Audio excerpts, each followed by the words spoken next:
Marshall hosted its first ever job fair for students with disabilities this semester, and according to the director at the Office of Disability Services, the virtual environment helps all types of students get acquainted with the idea of job interviews. Most people look at it as students who have a physical disability who may have issues getting to these places.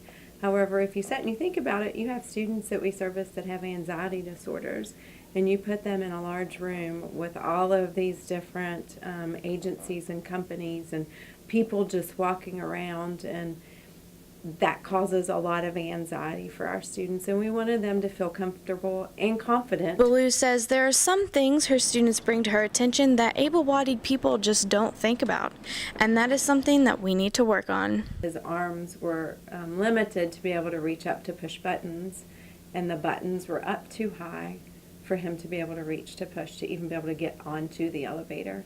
And not only was that an issue, but they had trash cans sitting in front of the buttons, so he wasn't even able to get close enough if he could reach the buttons to be able to get to the buttons. There's little things that could be improved, like the desks in the rooms and stuff where you have to like push them and roll them.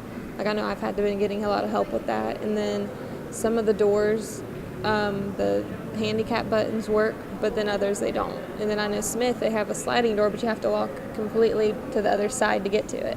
Marshall's generally flat terrain here on campus makes accessibility fairly simple. And Director Ballou says it's much of the reason why students with disabilities, especially visually impaired students, choose Marshall as their home campus. Samantha Godby, MU Report.